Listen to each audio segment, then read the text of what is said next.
Hello again, it's Lock Noob, and here we have a little pump lock. It reminds me a little bit of the French, is it Fontaine locks and a few other ones like that. And you see down there that it operates on a very similar principle to a tubular lock, although it tensions a lot differently, as you can see.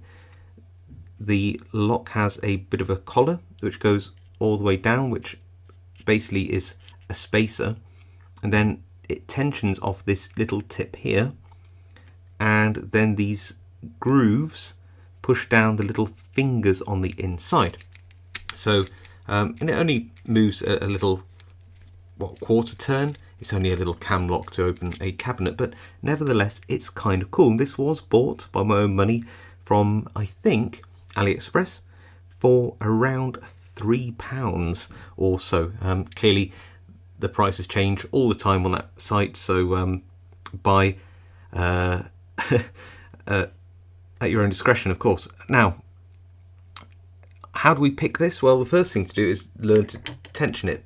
With a lot of the pump blocks I have, I use something like this, and that goes down into the keyway, but I can't quite get this down, so I needed something a bit finer. I tried using things like this, like a turning tool, to try and get down in there, and I found that that doesn't quite work. It blocks some of those fingers. Then I looked in my set of Chinese tensioning tools and I found this. Arguably it's a tubular lock tensioner, but it does seem to work. If I just get it down in there and just catch it, it might work for us. So I'm going to pop this in a vise and see if we can't pick it a quarter turn. We're in the vise, and here is that key with its bitting around the edge. Pop the key in, and it just works as you'd expect, really. So now I think I've got a reasonable angle for you. I don't know what you'll be able to really see as I'm picking this, but I'm going to pop in that turning tool at the bottom and try to get it so I can hold it with my thumb like that, and then we're going to go one finger at a time, sort of finger. So I don't know what you can see here, but that there would be the cut for the first finger, which is what I'm picking here. So okay, pick finger 2.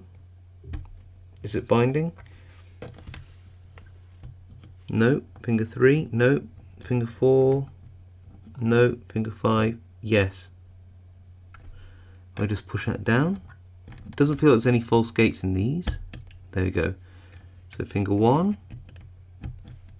That felt like it's binding. Might have set that. Finger 2. Nice. Finger 3, nothing. Finger 4. And we have, look at this, a little turn, which means that we should be able to, it's not quite the quarter turn though. No, so I don't think so. So, or is it? That might be, yeah, that might be the quarter turn. Yeah, because you can see that this is now changed angle completely. So now I'd need to pick it back to close it. And again, it's the same principle. I just go around each finger. Finger 1 is binding. Finger 2 is binding. Finger 3 is as well. It seems to be going in turn. Nothing on 4. 5. 4. Okay. Oh, it's finger 3 just needed another little push. That wasn't fully set. So let's try finger 4, and I think, yeah, we picked it all the way back open. So, oh, yeah, it is open, not closed. But it depends on the way you look at it, isn't it? Is this closed or open? There you go, and it works just as it did before. So, a kind of cool little lock. One that actually needs you to think about how you're going to tension this, and for a few pounds, I reckon that was pretty good. Anyway, let me know what you think in the comments below. I do read them all, reply to as many as I can. If you like this video, leave a like. If you haven't subscribed, please consider subscribing. It really helps my channel out, and I will see you all next time.